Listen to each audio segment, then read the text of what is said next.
بسم الله الرحمن الرحيم الحمد لله رب العالمين وأفضل الصلاة وأتم التسليم على سيدنا محمد وعلى آله وأصحابه أجمعين أما بعد.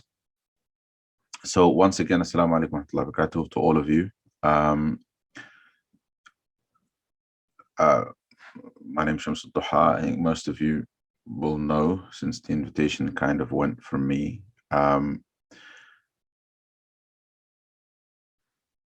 So today, like I said, it kind of came about quite informally. So I suppose this is both a good thing, but also a disclaimer. Mostly what I'm doing is sharing my experience of using Shamila and, you know, looking up content in various ways, right? That's really what's happening. So this isn't a prepared presentation, you know, and a formal lesson or anything like that, inshallah. But hopefully that you'll find that beneficial, because I've kind of been doing that for a very long time. There are people who know this better than me. I'll try and refer you to them and hopefully open up a small doorway into perhaps the possibility of future events with other people involved who perhaps have more specific expertise in finding and using resources, digital or otherwise, but using resources in specific areas. So I know some very good people in hadith, very good people in fiqh and so on. So we can perhaps in the future have other webinars where we bring guests in who are particularly strong in certain areas. Some people are really, really strong with books, for example, which I'm going to mention in the course of the presentation. So today is me. So I think whatever I'm going to do is going to be just my experience. I'm not the best at this. You know, there are people who are much better. So just keep that in mind, inshallah ta'ala. So, right. So what I'm going to do, so I have a kind of a very quick mock-up of a list of things that I want to cover. So I want to quickly go through that and ask if there's something within that structure, or perhaps, you know, outside of it, but, you know, but related, that people would like me to cover, so I can quickly add those, because it's no point me kind of talking for an hour and I haven't addressed any of the things that you guys perhaps would like me to cover. So I want to just get that in right from the outset, and then I'll start. Okay, so I'll share the screen.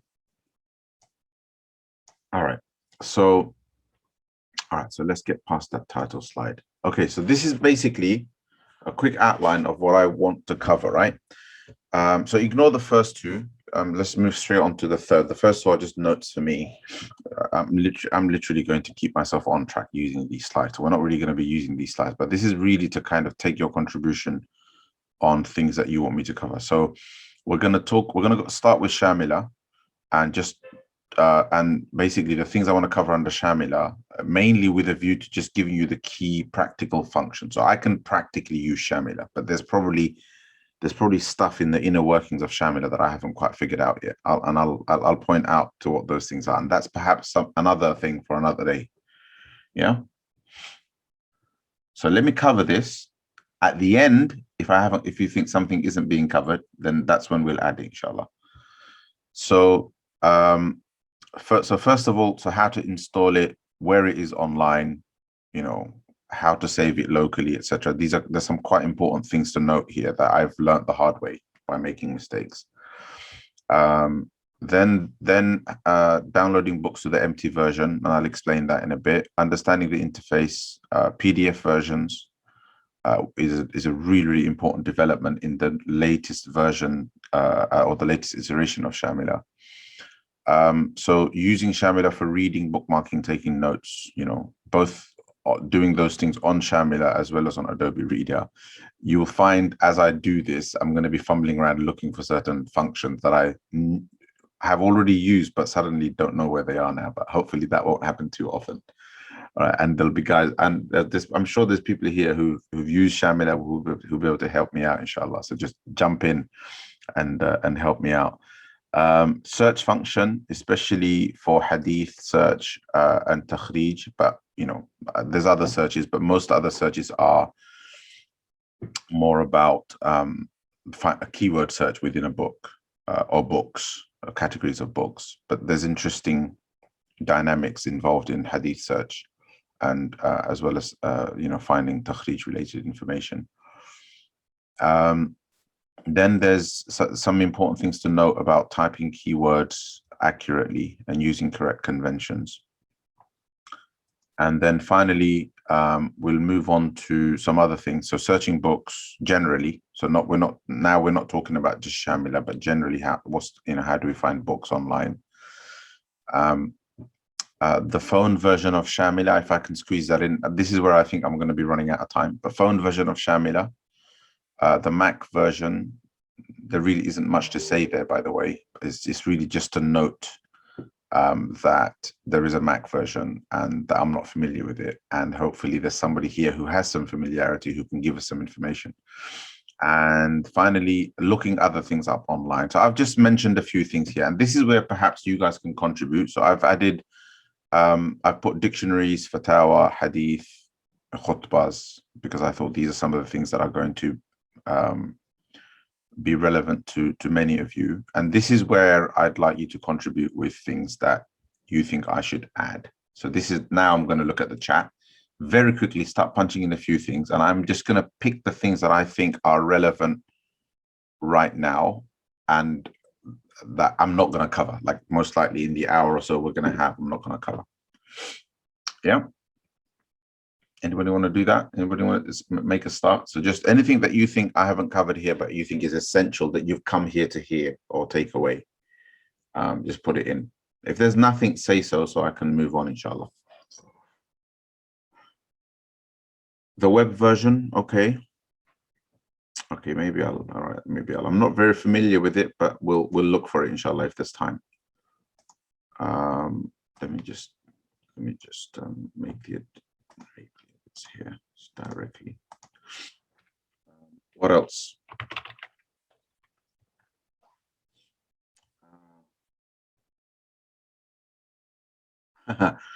Yeah, I mean, if you don't know what Shamila is, no problem. Just wait, just wait, inshallah, you'll know. But those people who have some familiarity, or maybe we're not talking about, maybe forget Shamila, you'd be interested in how to navigate online and avoid pitfalls, right? So obviously we'll cover some of that, but if there's anything in particular that you're interested in, then please say so. Utilizing it as a research tool with referencing, with referencing, etc. Yeah, I'll cover that. Sorry, please kindly explain what this is. What is? I'm assuming you're asking about Shamila. Yes, I'll explain, inshallah. So research using various fiqh councils. How many are there? How to access them and search? Okay, good question. I wasn't intending to cover that, but I'm going to add it on here. And I've looked for this once or twice. So this is going to be one of those things that I'm going to kind of fumble around with a little bit. But if there's time, I'll briefly, inshallah, cover that under fatawa. Okay. So what is it that you had said? Fiqh councils. Okay. What else have we got? Websites like Shamila for when you don't find what you need. Okay. All right. Shamila only for Arabic books, yes. So we'll come to I suppose for other things you've got Amazon. And there's some other places as well, but we'll probably talk about, I think this is going to come up and again, and we'll probably talk about it. Briefly, main books in each genre are, as there are many books, but I don't really know what they're good for. Okay. All right. maybe we'll leave this for another session, maybe not. Maybe it's just going to come up, but let's see how it goes. Bring it up again, inshallah ta'ala, if you feel you have a burning question on this. Okay. All right, enough. So I think most of what you guys are thinking I'm covering. I've added one or two things. Let's make a start now. Okay.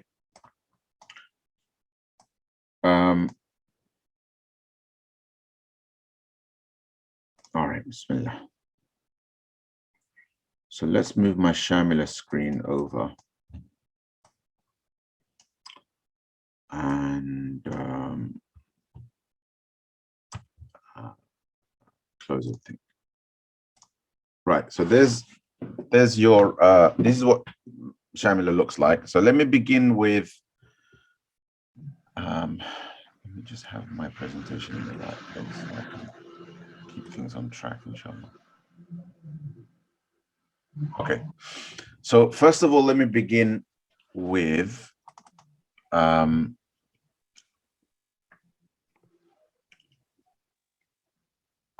couple of things, right? I'm just trying to get this presentation off of the main screen. Okay, so first and foremost, let me begin with a few unrelated things. So firstly, I don't want to talk too much about Mawarid Lifestyle and my work because we'll end up spending too much time on it, and that's not why you're here. But given that we have a lot of ulama, Tullab al-ilm, and you know, and talibat here, both people who are currently studying, people who perhaps graduated from somewhere and are continuing their studies in some capacity or other. There's something I want to mention to you guys just as a way, by way of an alert. And that is that one of the things since leaving Ibrahim College, and I'm assuming people know that, if you don't know it, don't worry about it. So I used to run Ibrahim College up until 2019, and then I left in the summer of 2019 and set up Mawarid Lifestyle, which is more about Islamic lifestyle. But one of the reasons why I left what would appear to many as quite a worthy project to stay involved in is I felt that often when we get caught up in, I think some of you aren't muted, so everybody mute, inshallah. I'll do it. So when we sometimes are right kind of in the inner workings of a project, involved in managing or running it and so on, it's very, very difficult to respond to problems, right? It's very difficult to problem solve the community's issues or even have a view of them, have kind of sometimes even be aware of them. Now, obviously, everybody can't deal with every problem, right? People often respond to things based on their own strength sometimes, or their own sometimes biases, good ones and bad ones. Sometimes they respond based on their background. We all have different ideas about what we feel must be preserved. You know, often people stand up and respond and react because they have very strong ideas about what the haqq is, and they feel they're defending the haqq. But it could be that their idea of the haqq has nothing to do with the Sharia at all. It's just their background. So acknowledging that, I tend to think, and my students can perhaps testify to this, I tend to only think in terms of universals. So for me, you know, al-haqqu ahaqqu an yuttaba to me means things that are universal in the deen. And by that, I mean things that are ultimately rooted in that which is ma'lum min ad-din bid-darura. Now, I'm going to use these terms and not translate them because I'm assuming everyone here is a student of knowledge.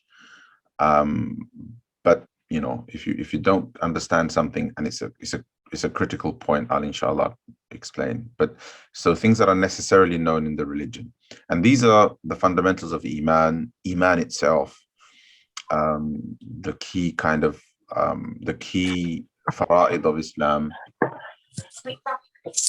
So we still have people who are okay. So we've got people who are just unmuting. So I've taken away the right to unmute, guys. I'm sorry. I'm not. If you want to say something, raise your hand. There's a way to raise your hand. Okay. and then I'll unmute you if you've got something to say. So where was I? Right. So معلوم من الدين بالضرورة, right? So the fara'id of Islam, you know, the 5 pillars, and other fara'id. Of course, there's more fara'id than 5 pillars. And there's a technical way to explain that. These are some of the things I personally like to focus on. I'm not particularly keen on differences of opinion. They're there. I teach them. It's not an issue. I regulate my own practices based upon the madhahib and based upon the fiqh differences. But these are, to me, these are not. I would stuff that what goes on in that space doesn't constitute a problem to me, right? Although to many people out there, in fact, the majority of people out there, a lot of what they spend a lot of their time on and a lot of the problems they identify are mired in that space of khilafiyat, right?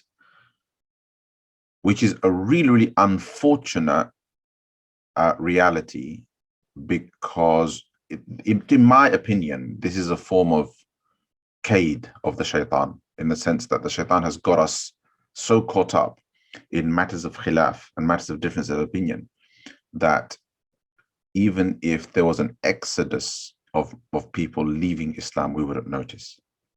I know I presented that as a hypothetical, but it's not a hypothetical, and that's what I want to highlight. So to me, one of the biggest problems in the ummah right now is loss of iman and loss of spirituality, right?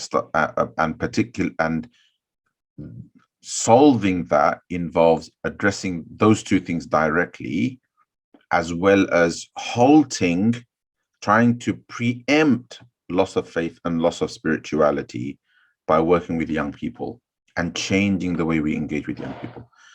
Now, why am I talking about this when we're supposed to be talking about Shamila? Well, I've got 60 or so Tullab al-Ilm, Maktab teachers, people who teach youngsters, people who are imams and engage the community and so on.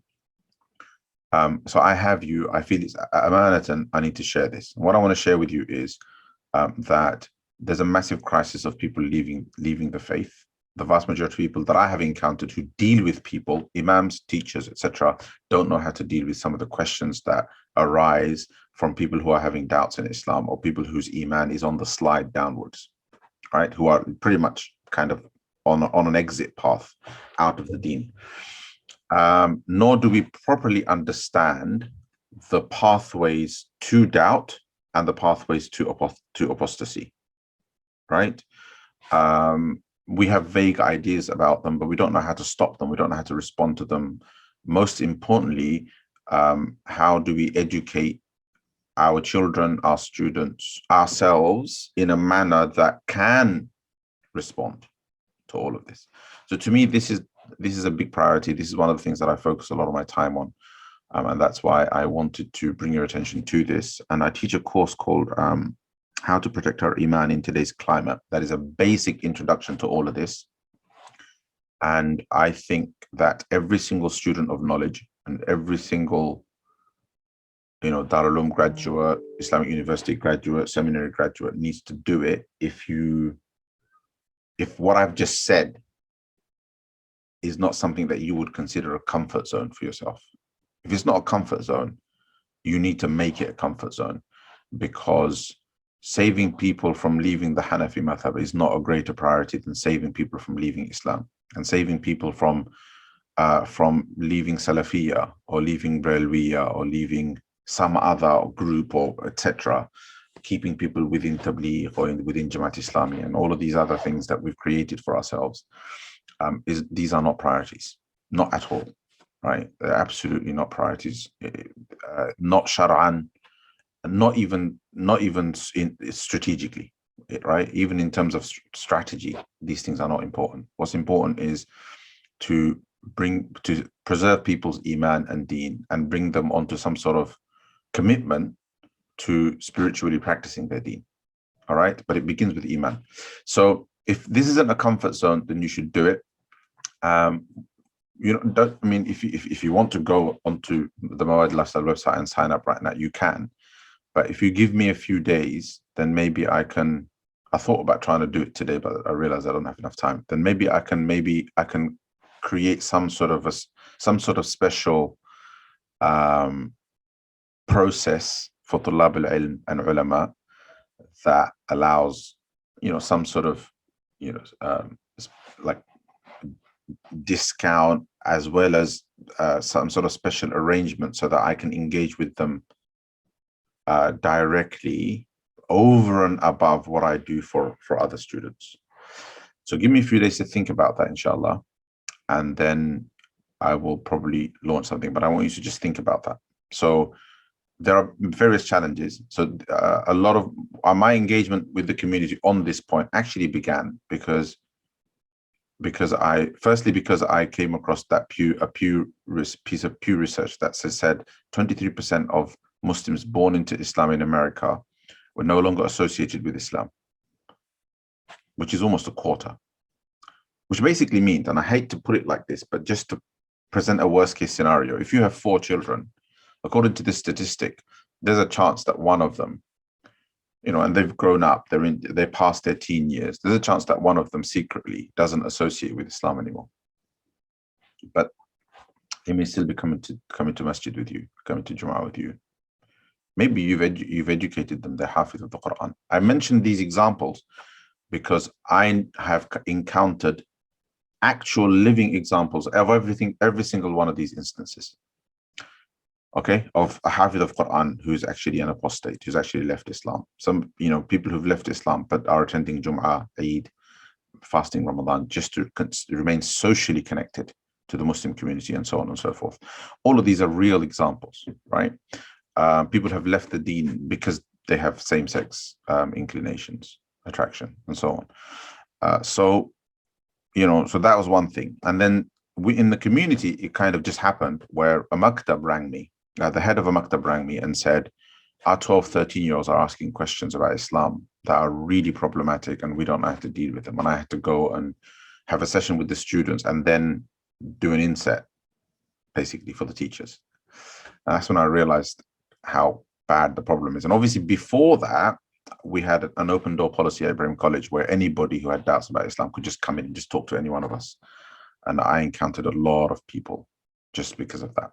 Anyway, that's that. So that's just something I wanted to mention. The second thing I want to mention is this all came about because I had, after moving a lot of my chat activity from WhatsApp to Telegram, I decided to set up a Telegram group for young graduates of Darul Ulooms and Islamic universities and seminaries and so on, male and female, of course, as is always the case with my work. And I thought that I've always, obviously, a lot of my work has been obviously in developing both young ulama and imams. But I also noticed, but obviously I was part of a small institution that graduated maybe 5 to 15 students a year. And even that, not for all of its time. So I'm very acutely aware that that's 5 to 15 out of 500. Statistically, roughly about 500 students graduate from an Islamic seminary in the UK. This is minus the people who go abroad to study and come back and become imams and teachers and so on. People who still go to Pakistan, India, Saudi Arabia, Syria, not anymore, but Egypt, Jordan, places like that. So if you add all of those numbers, I don't know what the number would be, but 500 is a, if you give or take, 500 is a good guess. So what happens to all the rest of them? Well, most of them, when they come out, they need support, they need help, they need advice, they need mentoring. I know because I've had quite a few who come to me and taken up my time. So I thought, what, it would be nice to open up a group, particularly for young graduates. I'm part of a bigger group that I'm going to talk about in a minute. But who perhaps don't feel comfortable going to groups that are full of older, more kind of experienced ulama and graduates. So I thought something where they're comfortable to ask, basic questions about the roles that they're facing now and so on.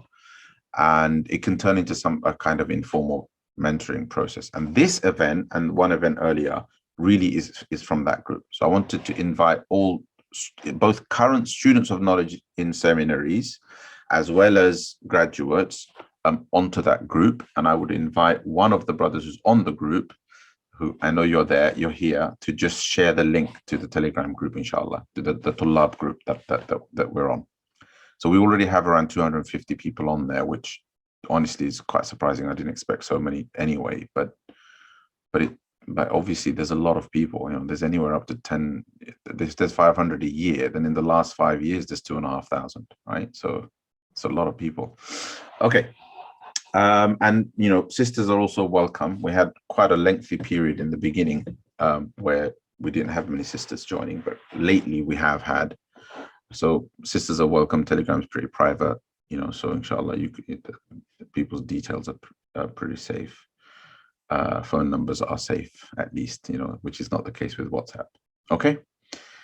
Yeah, there you go. So Brother Huzaifa just posted the link to the group. Okay, now let's move on. All right, but before I do that, I wanted to mention that there's a larger nationwide attempt to set up a cross-denominational, ecumenical, I think is the word, platform for ulama called the British Board of Scholars and Imams that I'm involved in. I have been involved in right from the beginning. I'm currently on the executive committee and the council.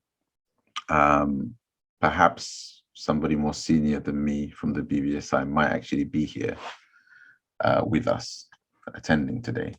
But anyway, so I wanted to mention them, and I wanted to say that, you know, look, you guys are welcome on there. There's some amazing discussions that happen there that open up our minds, that give us exposure to other groups, to ulama from different backgrounds and so on. That has been amazingly enlightening for me personally, and might be for you as well. So since we're all here, there's a large number. I mean, there's more people here now. There's 68 people now. So I would invite you, inshallah ta'ala, to look into joining the BBSI. And I don't mind taking permission of other members of the exec and then sharing the BBSI invite link on the Tullab group that I'm sort of looking after. So it would mean you'd have to join that first. Okay, inshallah ta'ala. So let's move on. The full name is British Board of Scholars and Imams. But it's not all, you know, scholars and imams. But what we mean really is, one of the key criteria is that they have to be people who have a Sharia background, like yourselves, but also academics who have some connection to the Islamic sciences are also invited and welcome. And it pretty much, if you cut out the really kind of senior ulama who are kind of in their 50s and 60s, then everybody who's kind of, most ulama who are kind of 50 and downwards, right? So my age group, between 40, 50, and then everybody below, pretty much is welcome on the BBSI.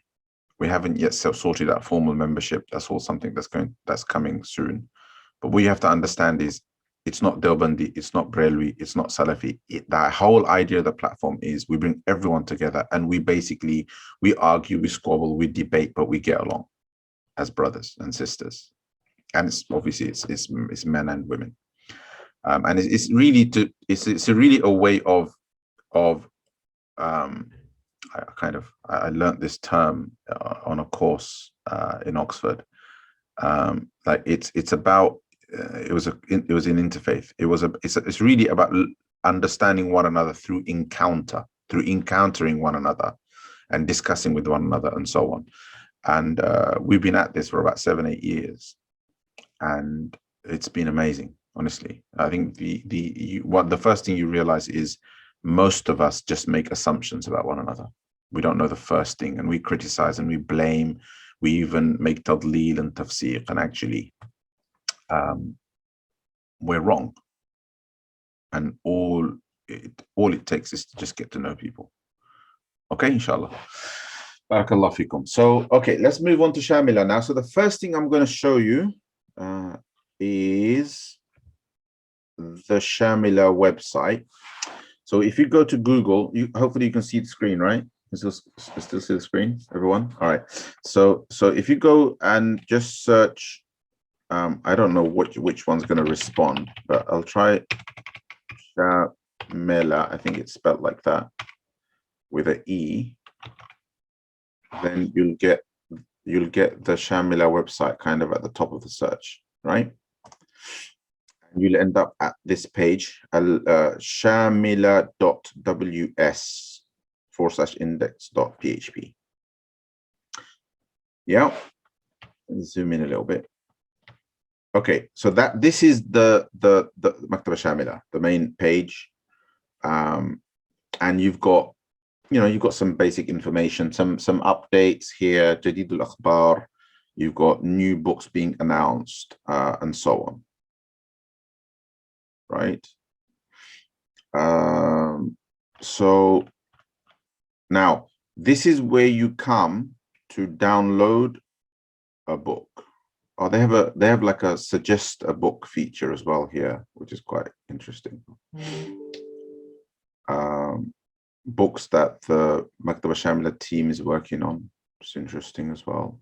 Anyway, so let's move straight on to what's relevant to us. So we want to download Shamila, right? So you go here on the right-hand side menu, you'll see Qaimat al-Aqsam, which is, I think, all the categories of books. Here you go, right? And how many books they have in each category. So I'll show those inside Shamila, but you got Aqidah, at-Tafasid, and etc., etc. So these are all the categories. And then you have Wasf al-Isdar al-Rasmi is, I think, a kind of description of the official version, right? So it talks about the official version. Al-Isdar al-Rasmi al-Maktaba Shamila, and it'll probably tell you, this is what the latest version is, and these are the updates, and this is what's new, etc. And then we have Tanzil al-Shamila, Tanzil al-Shamila, which is this is the download link. I'll come to that in a minute because we're going to spend time on that. Then you got At-Tarqiya lil-Istar al-Akhir. These are some instructions for people who have the old version of Shamila and would like to update to the new version. Then you got new books. Jadid Nusakh al-Hawatif is something that I'm going to actually read a bit more about later, but basically it's new versions of books for the mobile phone version of Shamila.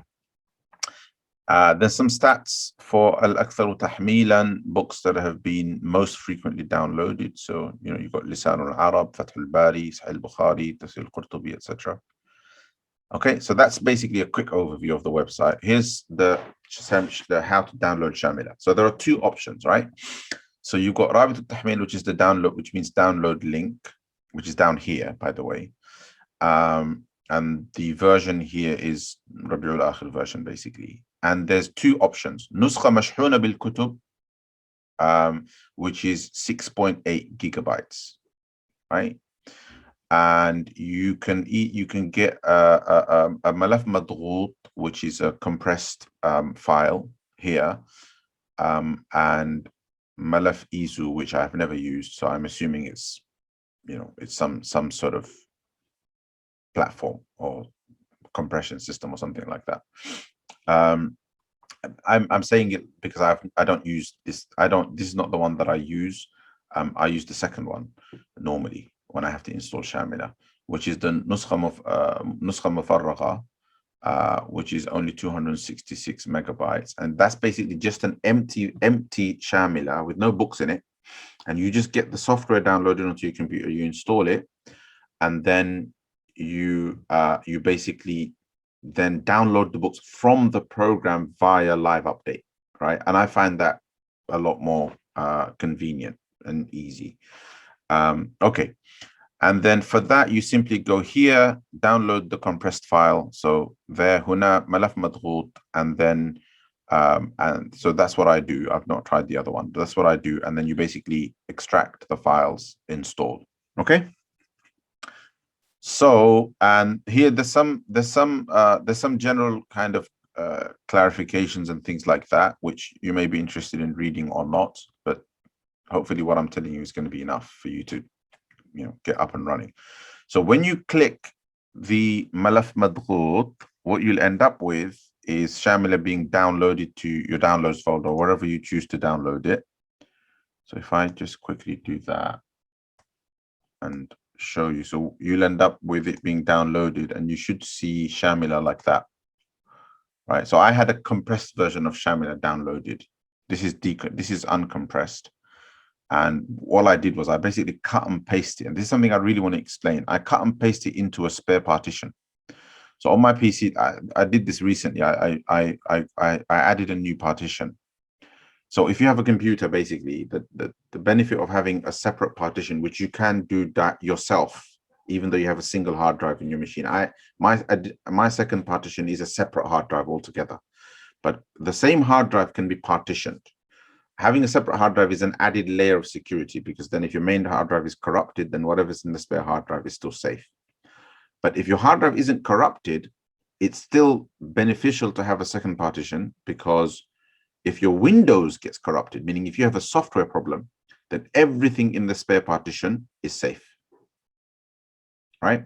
So it's a very good idea to partition. I don't know if you guys do that or not, but yeah, do that, right?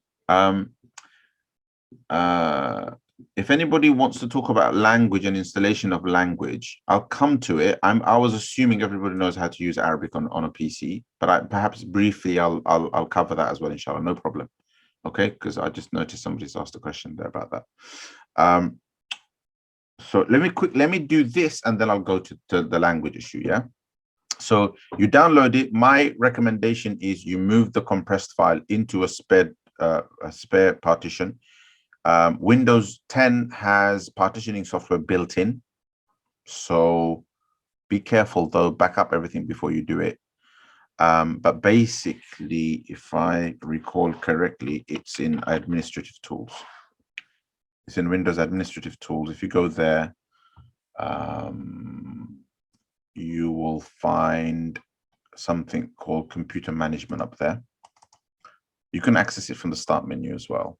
And then in computer management, you have storage, right?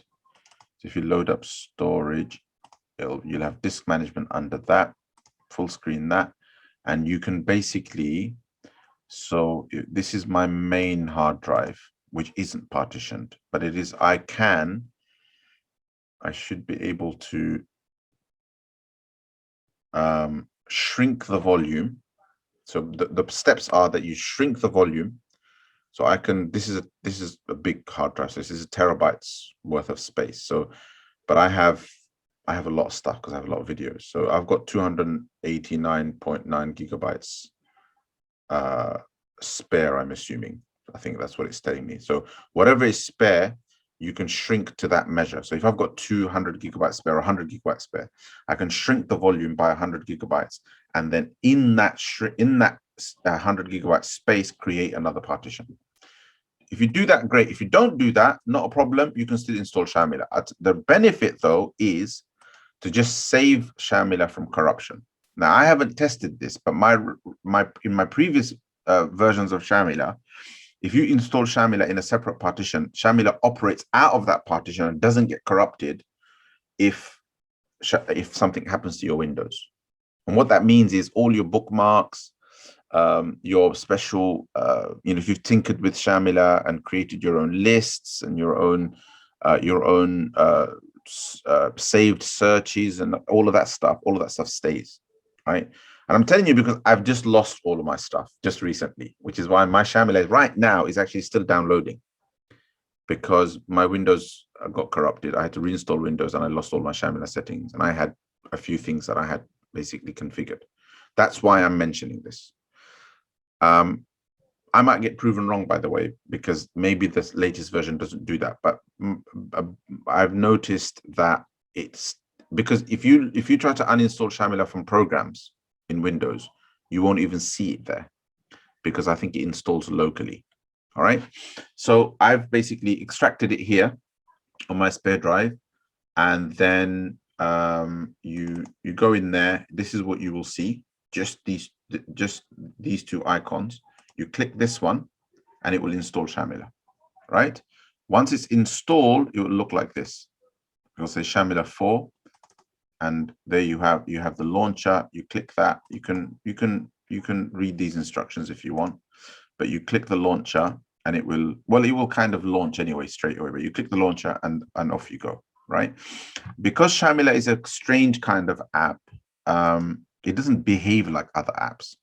So if you want to do things like add it to your start menu, you have to do it manually. So you have to go to the launcher or go to the shortcut that is automatically added to the desktop, I believe. Sorry, I've got lots going on my computer. If you go to the shortcut, that's automatically added to the desktop somewhere. It's on my second screen. Hold on. There you go. Then there, right? If you right click that, then from there you can add it to the start menu, I think. So you can pin it to start to taskbar and pin it to start. But if you look for, so basically this is one of the things I've found I have to do every time, because it just doesn't function like the way other apps do. It's a different kind of app. I actually think it's a different app in a good way, not in a bad way.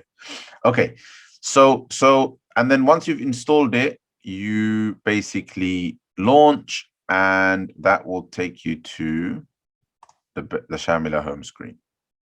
All right, so that's installation, where you find it, how to install it. Any questions on that?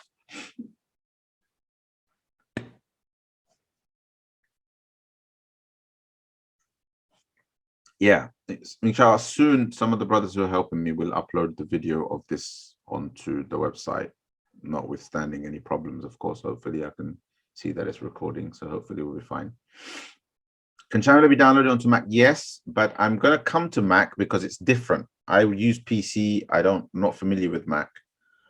And since there is an Android version of Shamila, there may well be an iPad version. I have seen people use it on their iPads, right? But I'm not familiar with it. So when we get to Mac version, I'm going to open up for people who've used it on Mac to basically comment and say, yeah, I've used it on Mac. Because I tried to find that from other people, but I couldn't. So we'll see, inshallah, we'll when we get to that point. All right. But certainly, the only difference is going to be how you install it. Once you've got the installation bit done, everything else is going to be very, very similar. So it's still relevant. Okay. There's a web version. I'm glad you put the link on there. We'll get to that, inshallah. There is a web version. We'll come to that later, because I mentioned in the list in the beginning that we're going to cover all of that. So let's stick to where we are now. Sorry, Brother Shoaib, you can't access screen? What do you mean by that? If you're using a phone, you need to scroll right. You need to swipe right, and the shared screen is going to be there, I think. Right or left? Right, yeah, I believe.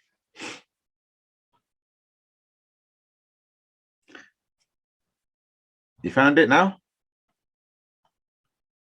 Any questions about what we just covered? Nobody's got questions about what we just covered. All right, no questions about that. Excellent. Right, now listen.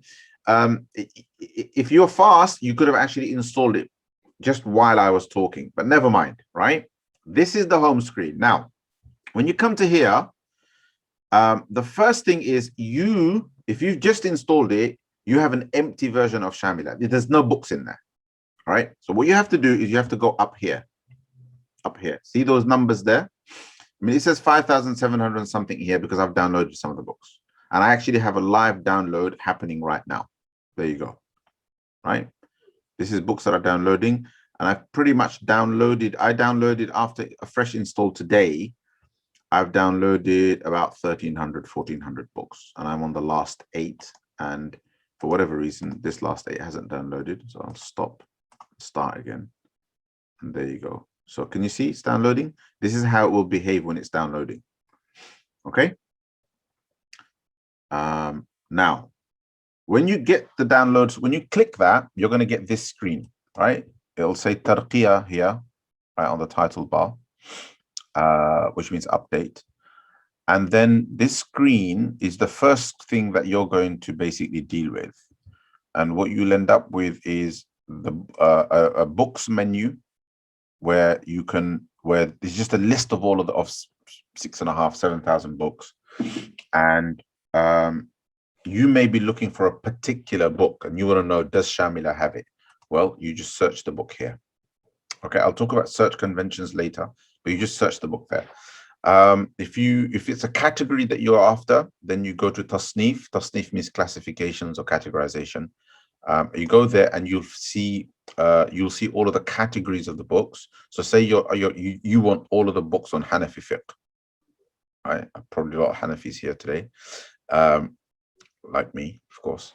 Hanafis are the best. All right, no offense to anybody else. No, I'm only joking. Everybody's welcome. So where is Hanafi fiqh? So if you look here after mantiq, you'll see al-fiqh al-maliki, al-fiqh al-shafi, al-fiqh al-hanbali, right? Obviously the Shamila doesn't like fiqh Hanafi. That's why fiqh Hanafi is not here. Now what can we do about that? Well, we can complain to them. Yeah, that's a joke as well, by the way. So the reason why you can't see fiqh Hanafi there is because I've already downloaded it. So here it's telling me, it's offering books to me based on what I haven't downloaded. So I have already downloaded the whole fiqh Hanafi section. That's why it's not on here. So if you wanted to download fiqh Maliki, you go there, and then you select that category, right? Before I do that, let's go to Mu'allifun, and this is where you can find you can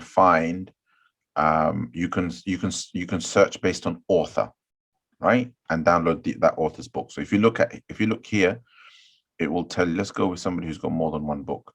So Ibn al-Muqaffa, Al-Wafat up there, Al-Wafat. So he died 142, and there's 3 books on Shamila that are his.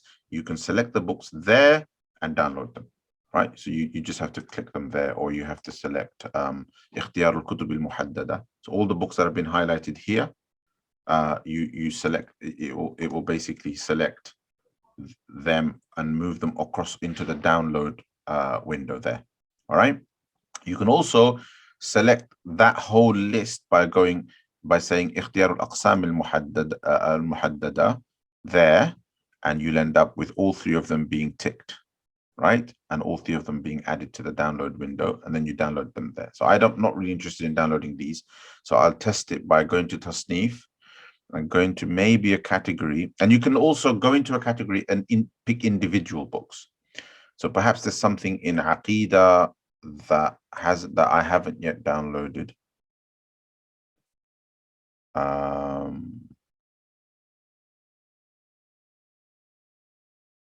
What's going on?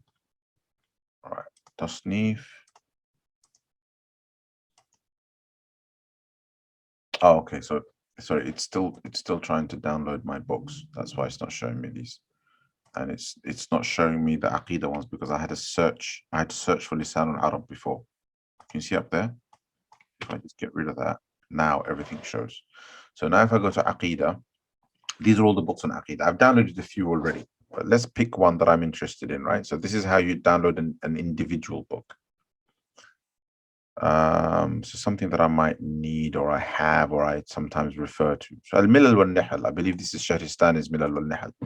So if there's a book you're curious about and you want to know a bit more about it, what do you do? So there's 2 things you can do. You can hover over it, and it'll give you some basic information about the book like that.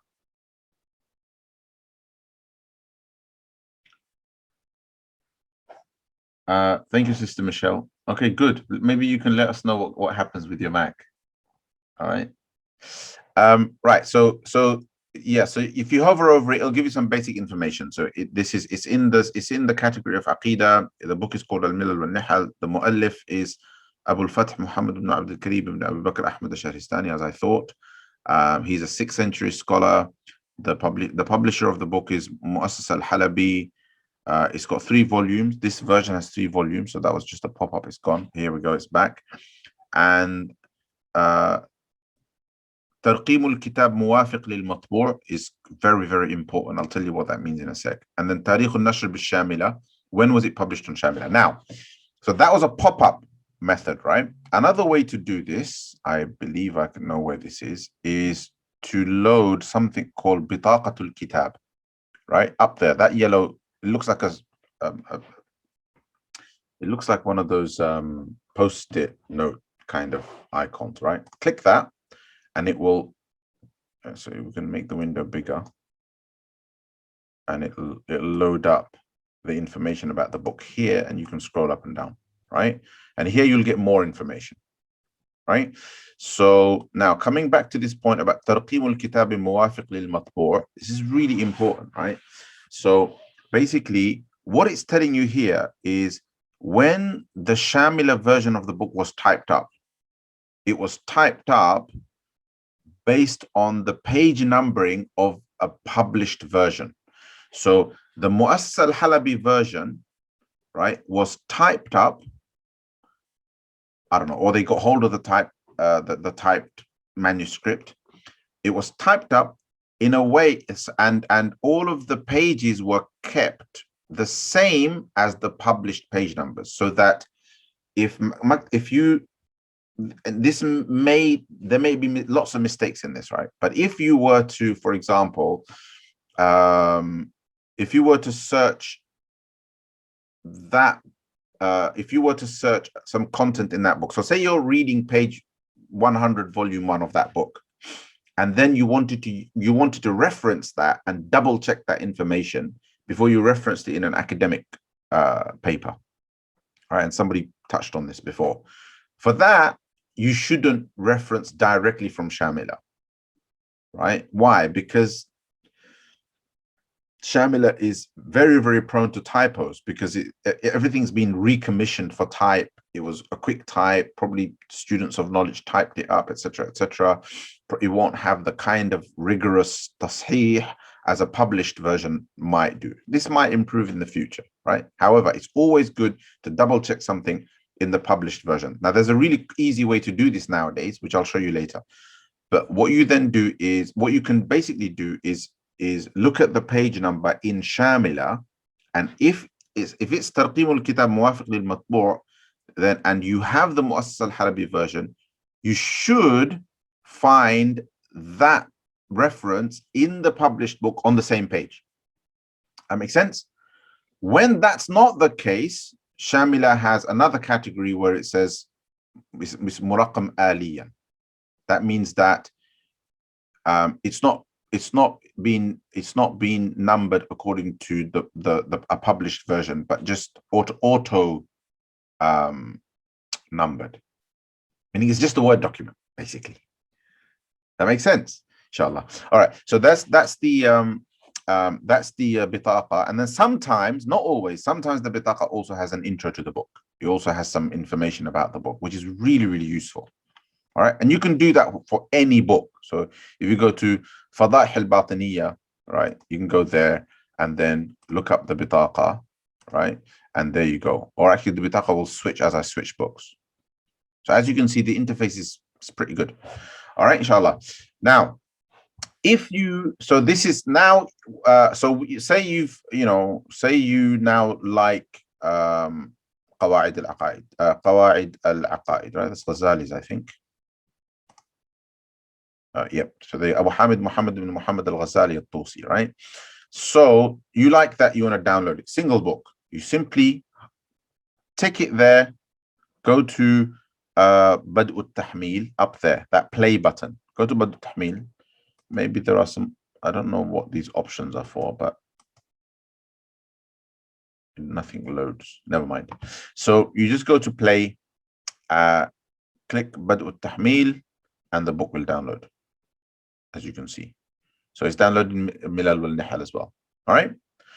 So you can do exactly the same thing for a whole category of books. So in that's individual books, you can do the same thing for a whole category of books. So I can go to the whole Aqidah section, the whole section, and say, let's just make that small again, and simply say Al-Aqidah, Ikhtiyar al-Aqsam al-Muhaddada, and it's selected all of those books, 721 Aqidah books that I haven't yet downloaded. If I press play, it will download all of them, but I don't want to do that. And I'll tell you why. Initially, you might be tempted to like download all 6,000 books. But when you do that, the problem is you have to trawl through that book, all of those books, every single time you want to find something you need. That's why it's a good idea not to download everything, except in the categories where you're likely to do general searches, right? Which categories are those? Almost certainly hadith, right? In hadith, you might do a general search for a particular reference. Okay, hadith, you might want to download the whole category. But other categories, it's a good idea to download selectively. So usually I download all of hadith and all of fiqh Hanafi. Then everything else I download selectively. And like you'll see, and I'll show you what my list, although it's not what I usually use. So that's really important to note. Okay, inshallah. Is that a bit clear about how you download books? So understood?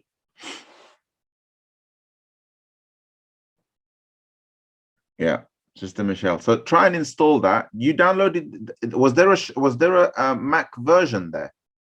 Did it actually give you a Mac version, a specific Mac version? Because you might have downloaded the Windows version, in which case it won't work. Yeah, so it won't work. So as Brother Abdul Rahman is saying, who has very few books in Tasnif? Muhammad. I have very few books in Tasnif, unfortunately. Yeah, because you haven't yet downloaded them. You're probably looking. So what you've probably done is you've gone to, so let me come out of my update window, is you've probably gone here. Is that what you did? Up there, right on the top right-hand corner? Ikhtar Kitaban. I reckon that's what you've done. Yeah. So obviously that's your actual books. Those are the books that are in your library. I'm going to look at that now with you. But so what I've been talking about until now is how to download books using live update after downloading an empty Shamila. And for that, you go top left-hand corner where the number is here. So here it says, I have 5,770 books available to download that I haven't yet downloaded.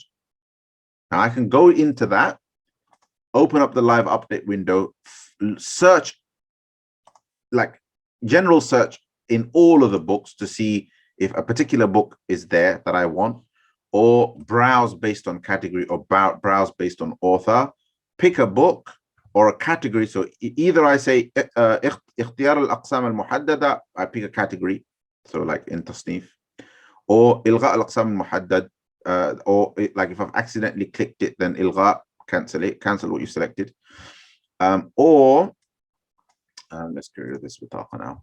Or you pick an individual book. So you highlight the category Usul al-Fiqh and you pick Al-Mu'tamad, for example, on its own, because that's the only book that you want to download. So understood, yeah? Inshallah. So that's to do with how you download books. Yeah, how you find them, download them. Now, once you've downloaded your books, you now have your own library, right? And to see what's in your library, you go to this. You go to that icon up there, top right-hand corner, which will open up this window. This is your library window. Before it was the online library where the Shamila repository from which you download things, right? That's somewhere in the cloud. And then once you've got it locally on your machine, this window shows you what you've got. So far I've downloaded, not that much. So I've so under my tasnif button, right, under tasnif categorization, under the classified books, I classified according to categories. I have 14 books under Aqidah which I've downloaded selectively. I generally like to download a lot of tafsir books, so I've got 200 tafsir books. Probably didn't need all of those, but I just did it anyway. Sometimes I end up removing books just to clean things up a little bit. I have a few in Ulum al-Quran. I did actually consciously select these, and I've downloaded all of the Kutub al-Sunnah. I always do that, right? That's just something that I do as a habit. Ulum al-Hadith, I didn't really download much, and I don't know how that one even ended up there, to be honest. Usul al-Fiqh, I downloaded a few. I've got a few on. I've downloaded the whole Qawaid Fiqhiyya section because there wasn't many books in there anyway. There was only 38 books in there from the outset. Downloaded all of the Fiqh Hanafi books, right? 53 in total. Then we've got Fiqh al-Amal wal-Muqaran. And usually in Fiqh al-Amal muqaran, I would go straight to Tanzilat. Sorry, not there. I did. Sorry. Ignore that. Tanzilat is basically everything that I've downloaded, I believe. Yeah. So normally what I would do is I go to Fiqh Am, and Fiqh Am has books like الفقه على المذاهب الأربعة, وهب زحيلي's الفقه الإسلامي وأدلته, general comparative fiqh books. So usually I have a generous number of books in the fiqh muqaran section that I download, and often when I search fiqh, I usually search, like in my case, the Hanafi fiqh books as well as the fiqh muqaran books, so that I have easy access to the opinions of the other madahib, rather than having to look at their books directly, which turns into a massive exercise. So you select the fiqh Hanafi books that you want, and then just to keep an eye on what the other madahib say, you take a fiqh am book like al-fiqh al-madahib al-arba'a, fiqh al-islami wa adillatu, and look up whatever else that you want, right? Or sometimes I'll include fiqh al-islami wa adillatu just to maybe have a quick overview of some of the ahadith and the dalail and so on. Okay, inshallah. Then I usually have a generous number of books in the raqa'iq, adab and adhkar section. So this is the spirituality section. So I've lost all of those when my Windows went down. So this is going to be a hard one because I usually download these very selectively. So I'm going to have to now go back to the update window and carefully select every single book that I want. And these are usually books that aren't there for referencing purposes. They're books that I'm interested in reading. All right, which I'll talk about in a minute. At-Tarajim wa-Tabaqat is, books that will give you information on hadith authenticity, etc., etc. So, for example, books like Al-Kamil fi Du'afa is a collection of weak narrators and so on, right? So, it's basically Asma al-Rijal, Tarajim al-Rijal, and so on. Books on tabaqat, which also give you information on narrators, biographies of people, and things like that. Then you've got Al-Gharib al-Ma'ajim dictionary is very important. So I'll usually select a few key dictionaries, Lisan al-Arab and the 5 or 6 dictionaries that Lisan al-Arab is based on. You've got literature books, again, somehow some books are already in here. It might have something to do with my previous install. And general books are just books on just general topics, right? And I like to browse these sometimes just for the sake of, is there something that I might be really interested in? And a lot of these will also be addressing contemporary issues. So Al-Ghara ala al-Alam al-Islami, right? For example, current affairs, I guess, and so on, right? So that's basically what your library will look like after you have downloaded a selection of books, right? Any questions? All right, good. So I'm glad some of you are trying it as we talk. Yeah. Sister Zainab, I don't know what the screenshot is for, but good. Yeah, Brother Muhammad's downloading Tabari. Good. Sister Zainab is saying, I have this version slightly different to navigate, unsure of how to add to library as the home screen is different. Yeah. So all it means is you probably have version 1 of Shamila. I would recommend that you update. Okay. Because honestly, I've used pretty much all of the versions of Shamila since the first time I came across it on a visit to Turkey, and I came back with the whole thing on a hard drive. I just copied it off the person who gave it to me onto my hard drive, came here, and I've been using it ever since. And the new version is really, really good compared to others. And I haven't even shown you the best part. Okay. I'll try and get to that, inshallah. If there's any Mac users, can you raise your hands or something, or that's actually used Shamila? If not, I'll have to do another session and bring a Mac based user. Somebody said to me, I don't know if this is how accurate this is, right? But I saw somebody commenting about Mac and saying that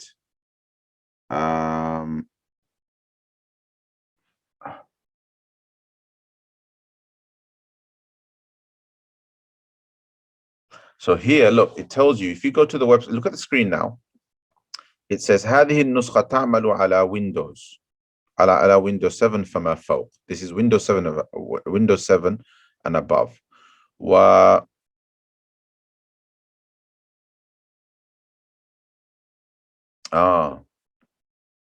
Here we go. So there's your answer for Mac, guys. So وتستر خلال شهور نسخة مثلها للينكس والماك. There's your answer. It's coming, basically. All right. والماك إن شاء الله تعالى. And then تحتوي من خلال الترقية الحية على جميع الكتب. Anyway, that's all. So there's your answer from Mac. We just got it directly from the horse's mouth. Right? So yeah. So now let me tell you what I was told by somebody who's a Mac user. They basically said the only way to get it onto a Mac is to do a what do they call it? Most Macs can handle this, by the way, because I've actually seen it done. Is to do a virtual Windows installation on Mac. You guys know what that is? Anybody know what that is? Yeah, that's it. That's what I'm talking about, brother. Thank you, brother Muhammad Yaqub. Right? It's called a virtual installation. Do you guys know what that Mac users? Who are the Mac users? Who was talking about a Mac? Sister Michelle? Yeah, Sister Michelle, you know about this? How to do a virtual Windows installation on a Mac?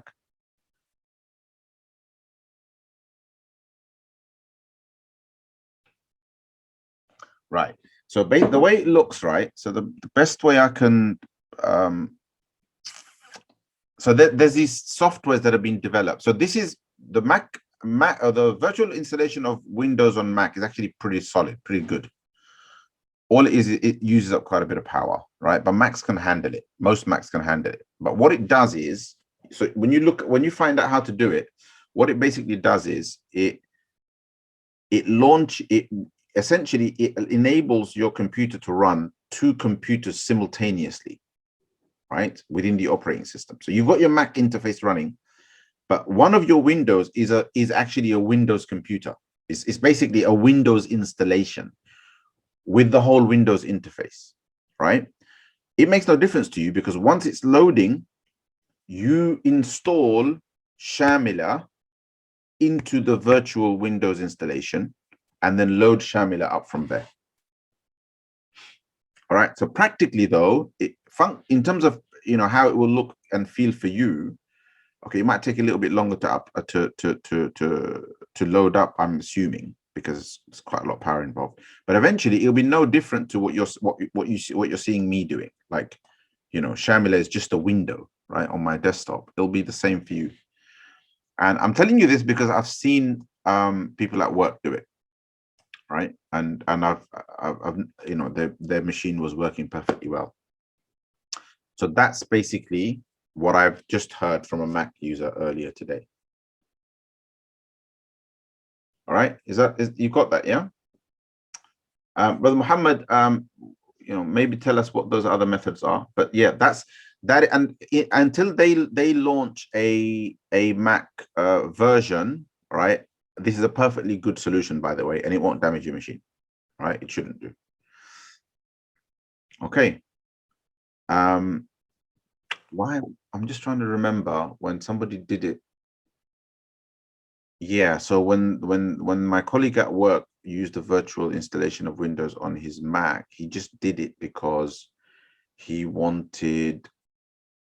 Yeah, he wanted a Windows. He also wanted to use a Windows only program. And that's why he used to do it.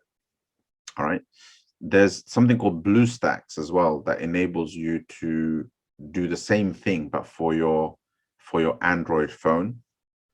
And I used Bluestack once because I liked, the Android Quran app.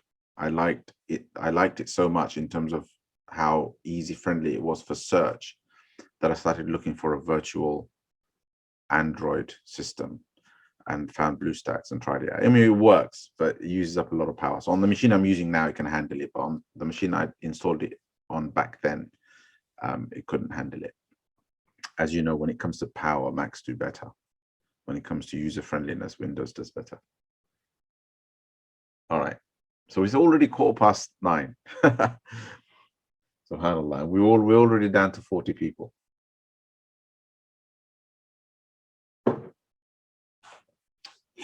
Yeah, Shamila is by far the best, guys. Okay, honestly, there's no kind of I've tried so many, and in this day of CDs and stuff like that, I tried so many things.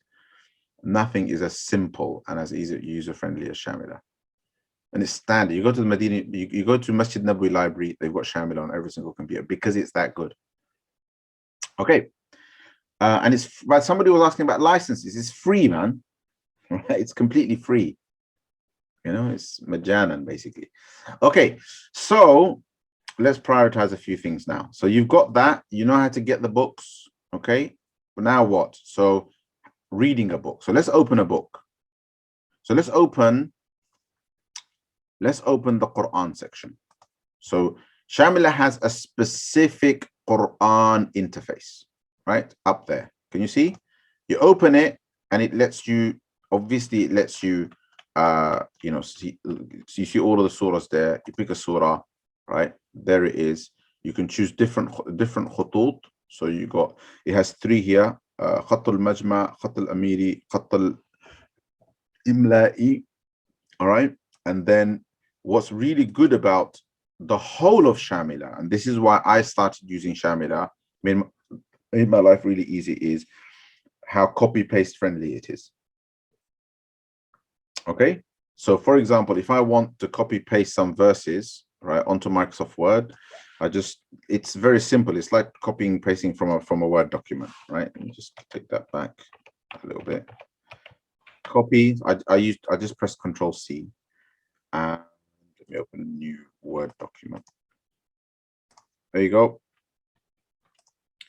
And it should paste nice and easy. Go for right to left. Paste. There you go. Can you see? No fonts needed, nothing. It's pasted exactly as you saw it. Same goes for any book. Okay, and I'll maybe demonstrate that as well. Right. What's cool about the tafsir interface is that you can pick a surah, right, of the Quran for whatever purpose. It doesn't have translation, of course, because it's an Arabic system. And then you can open a tafsir simultaneously, right? So you can literally, same verse, you can open tafsir, right? You know, wherever it is. So we had Surah Al-Anbiya open just now in the Quran. You can open tafsir, right? Yeah. And you can toggle between Quran and tafsir very, very easily. There used to be a way to see them simultaneously. I don't know if that's still there. So that's the tafsir interface, right? Let's look at the search interface very quickly. All right, these are easy things to do once you've got Shamila, right? But I just want to show you how to do a few things before we finish. How do we add books to favorites? Okay, shouldn't be difficult. So first of all, you have to remember that the books that you have downloaded are your books. These are books you have chosen to download. So essentially, they are your favorite books. Do you get that? Yeah. Brother Muhammad Yaqub.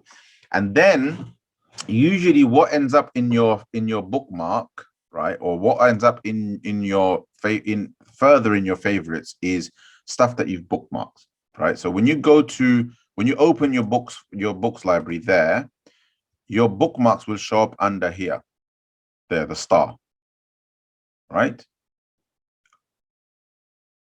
Is that clear? Okay. Now let's open another book, right? Something else. So something from Usul al-Fiqh. Let's open al-Muwafaqat. All right. So, and here I'm going to quickly browse the interface. So you've got the menu up there, right? You've got the books menu. This is where you go for your library. You have the Quran interface. This is the whole interface for the Quran. You have the search function up there, which we'll come to in a minute. You have the kind of control panel. I'm not going to show that today because I don't know how to use it myself, and it's going to take so much time. I usually, when I go to control panel myself, I usually just fumble around and just figure things out. This is called Bayanat al-Kutub al-Mu'allifin. Just, you can go there and see all of the books and find out about each book and each author. This is Amaliyat Bahth Mahfudha. This is where all of your saved searches are, and I saved one earlier. So basically, you search something, save it, and then you can find all of the saved searches there, which is a brilliant functionality. Then you've got some settings, right? Some khiyarat, some options. So you can, choose background, change your text size. All of this stuff is really, really useful if you want to, tinker around with that, inshallah ta'ala. Okay. There used to be a way to extract books into Word version and so on, but I'm not going to cover all of that today, inshallah. I just thought I'd mention it so you can perhaps tinker around and see if you can figure that out. All right, so we got this book. We're on this page, right? Now, the thing that I struggled to find earlier was where the bookmark button had gone, right? But anyway, so you've got that. Then you've got, this is of course the book's contents page, right, which is collapsible. You can expand and collapse, right? There you go. And you can also search within the book. So see that the binoculars there, that's search within the book, right? So it's bahth fil kitab, and you have the option of bahth fil matan wal hawashi wat ta'liqat wal anawin, or you can exclude something out. You can do a search by using and, so it can be I want to search the word al-Rasul and al-Quran and I don't know, al-Malaika, right? And it will search all of those words, assuming that you're interested in all of them. Or you can do alternate searches by selecting O, right? I haven't tried the other one, but I'm assuming that's to do with exclusions. Okay. Right. So that's your book. Those are those functions under that side panel. This button here is Ardul Kitab fi Tabweeb Jadid, which means you can open the book again in another window. So now we've got the same book opened in another window, similar to opening multiple browser windows. So you know how you can open something in a new tab or a new window. It's a bit like that, which is again really, really useful. Never used to be the case in old versions, but now you've got all of that. This is where you basically scroll the pages. So you go to Safha al-Ula, you go to the previous page, you go to the next page, and there are shortcuts for these as well. And the Safha al-Akhira, which is standard. You're familiar with that. This is just a button for copy and paste. So you got copy. For copying something, Control C works, Control V works for paste. And this is the option to hide or view tashkil. So right now, tashkil is activated, meaning the harakat, right? The vowels are activated. But if I was to deactivate, I don't know if you noticed that, but all of the vowels just disappeared. So that depends. It's useful for teachers, perhaps, if you want students to practice reading without harakat, you can do that and paste it in that way, and then use it and create a worksheet or something. And this is the bitaqatul kitab. At any time, you can load up a card and learn some information about the book or about the author. Okay, that's the interface. Now, if you look down here, this allows you to hide the menu, the side menu there, which we've done. This is a scroller, which I never use. Don't know why anybody would use that. You can just punch in the page number that you want. This is where you can toggle the volumes of the book. So there's the Muqaddimah, volume 1, volume 2, volume 3, 4, 5, 6. This is where you can jump to a particular page number. I think, and this I haven't used, but I believe this is like a browser. You can browse, like rather than go to the previous page, it takes you to your previous place, right? Don't know how it works. I haven't tried it. And this is a built-in ta'liq system where as you're reading a book, you can write your own notes, right? I know I'm typing in English here, but I don't know how English-friendly the interface is and how it will come out, right? So I'm assuming, in Arabic, you can write your ta'liqat, right? And then you basically save them. You save them here. Okay? Anyway, I don't recommend you use that because of the fact that if you lost your Shamila, you lose all of your notes. So make your notes somewhere else. Is that clear? Please do that, right? Use OneNote or Microsoft Word or something and make your notes there. I strongly recommend that because it's very, very easy to lose, your Shamila. Okay. Let me just now. You'll figure your way around. You'll figure this out a bit more as well, inshallah, later on. Now, let me just show you something else, really, really important, and then I'm going to close for today because obviously I overestimated how much time we're going to take. I'll just take some questions though. Now, I want to show you something that I'm assuming I can't see here because that book doesn't have it. So let me just, there's one book that I know has it. Let me just go to that. Give me 1 sec, guys. So if I go to Tasnif, Kutub al-Sunnah, and I go to Muwatta Imam Malik, Nuskha of Al-A'zami. Right. This is the bee's knees. Favorite books is in control panel. Thank you. All right. Yeah. Like I said, control panel, it's all the stuff there that in the latest version, I'm not I'm not quite up to date with all of the functionality, the latest version of Shamila, but what I have seen so far, I've really, really liked.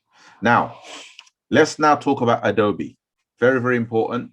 All right. And with that, I'm going to cover quite a lot of stuff. Are you guys all right to carry on? Everybody's okay? I'm okay. So as long as you guys are all right, the 40 or so people that are here. All right.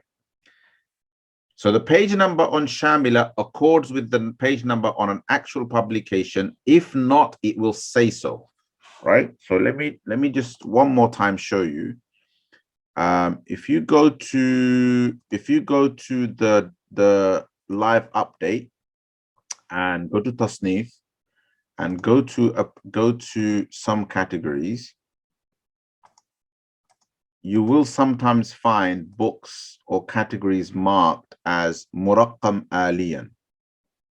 And what that usually means is it is not that there is no it's not being typed up according to a publication. Otherwise, like I showed you in the bitaqa, it will say Tarqim al-Kitab Muwafiq lil-Matbu' there. All right, as I explained earlier, but we can recap that, inshallah, no problem. Something disappeared from my screen. You guys there? Can you all hear me? What did I just lose? I think I lost my PowerPoint. Yeah. Okay. Somebody say Fajr. Oh, until Fajr. All right. No, I'm not going to hang around until Fajr. It's 9:30 and it's my dinner time, and I'm on a diet, so I don't usually have lunch. But I'm kind of keeping the hunger at bay with peanuts and a coffee. Other publications or editions, yeah. So they either have it or they don't, right? But you should check. So for example, what did I just load up? Muwatta Imam Malik, right? So now look at this. Look here. Just you look for yourselves. You've got Muwatta Malik, with the ta stands for tahqiq. So Muwatta Malik tahqiq Abdul Baqi, Muwatta Malik riwayah Abu Mus'ab az-Zuhri, Muwatta Malik riwayah Muhammad bin Hasan al-Shaybani. These are different riwayat of the Muwatta, but also you get different tahqiqat. So you got tahqiq Abdul Baqi, but you also have Muwatta Malik tahqiq al-A'zami, right? And like that also in other books of Sunan. So there's a couple of versions of Tirmidhi, there's a couple of versions of Abu Dawood, and so on and so forth. Right, so you've got that as well, and obviously they're constantly adding. So like when they add new books, chances are that they're not just adding new books, but they might also be adding a different version of the same book. And at some point, I'm going to organize for the bookworms here. I'm going to organize a webinar with some people who are very, very well informed about what the best versions of books are. Right, which publishers produce the most accurate, the most well-researched versions of books.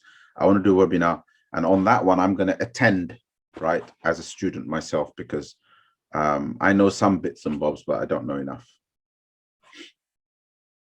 Is there a way to import offline books?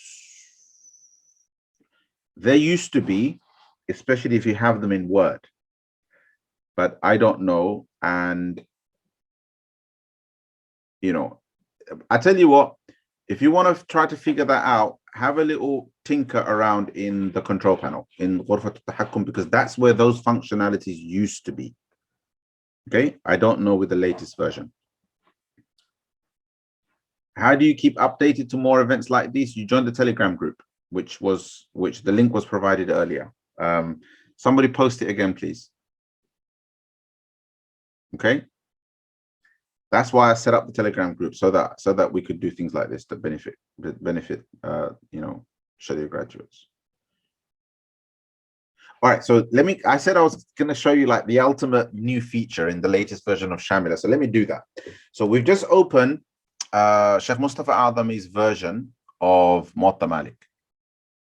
Yeah, there you go. So everybody, so that's the link for the Telegram group. Please join the Telegram group. You know, just click it now and join it. Okay. Now, if you look up there, you notice two icons, right? I introduced you to one. I didn't introduce you to the other.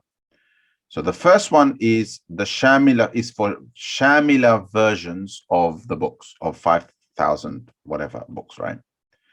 The next icon is, and I haven't played with this yet, but I'll tell you enough for you to be able to use it, is for PDF books. All right. I don't quite know how this bit works, and I'm going to tinker with it a bit more, but basically what it's showing you is it's showing you books that are available in PDF as well. How cool is that? Yeah. Now, I haven't shown you how it works yet, because if I show you how it works, you're going to love it, right? So, for example, the book that we are looking at right now, Muwatta Malik, by the tahqiq of Al-A'zami, will be here somewhere. Allahu Alam, but I can't see it right now, but you can search. So if we search Muwatta, oops, what am I doing there? What language am I playing now? So Muwatta, something's gone wrong with my interface.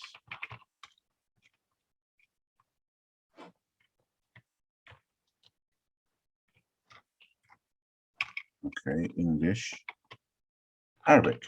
Thank you. There we are. And it's now ended up on the wrong side.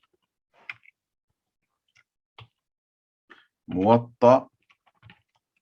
There we go. So Muwatta Malik. Oh, it's not showing it. Maybe it's because it's open, it's not showing it. Well, anyway, so you understand what this is, right? So if you click that PDF icon up there, sorry, I'm pointing with my finger. I always do that when I'm teaching. If you click that PDF icon up there, it loads up a menu for PDFs, and then you can download the PDFs, right? How does that work? Okay, let's now get out of here for a second. So here we've got Dr. Mustafa Adami's version of the Muwatta Malik open, right?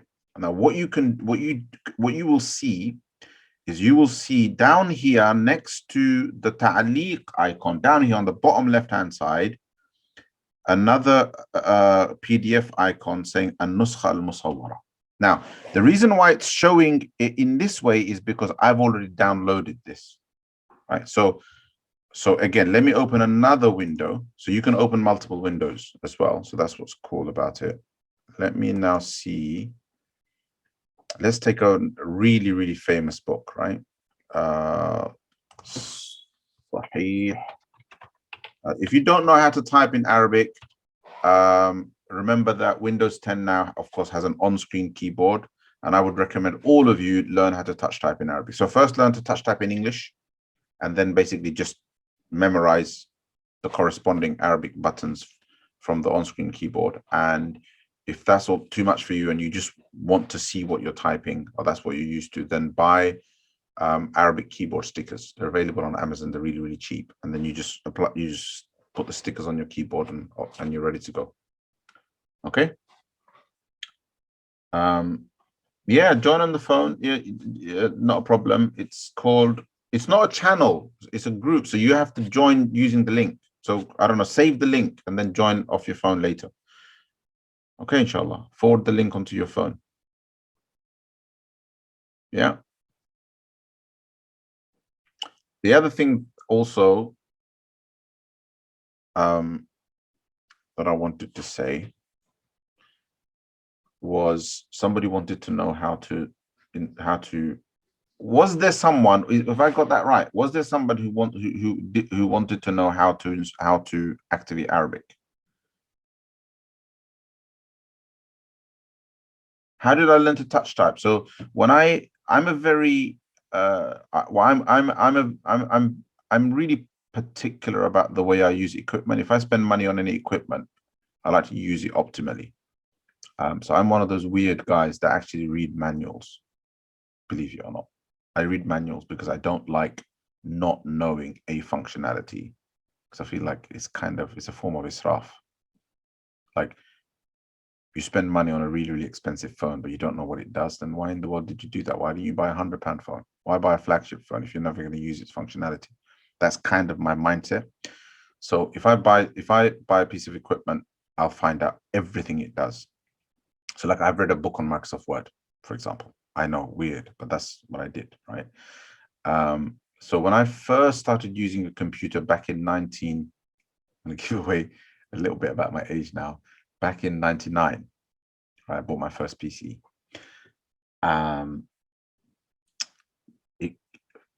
Obviously I'm thinking, okay, I need to learn how to type. And, I knew how to type because I'd done a small IT course back in the DOS days, in the Darul Uloom that I was studying at in Nottingham. So I knew my way around, very basics, basically. I knew my way around the computer, but obviously I typed slow. So I thought about how to deal with that. And obviously I knew I needed to learn to touch type. And then fortunately what happened was the computer I bought came with a touch type software as a free bundle. And a lot of you are going to, now that all of that stuff is now available online for free, right? The problem is most people don't use it. What I did was I used it. It took me a couple of weeks, memorized the keyboard, and I learned to touch type in Arabic. And then at that time, the Windows interface hadn't even been launched. Sorry, the Arabic interface hadn't even been launched. Like, if I tell you guys how I used to type in Arabic back then, you're going to think, oh my goodness. But obviously I'm from that generation. I'm the generation that didn't see mobile phones and then experienced the launch of mobile phones, lived through days without internet, and then basically learned to use the internet. So it's a different, for me, my experience of the world is very different. So anyway, and then I learned to touch type, and then eventually when Arabic, the Windows started to launch kind of Arabic friendly features initially what you had to do was install a different version of Windows, anyway, we got there in the end.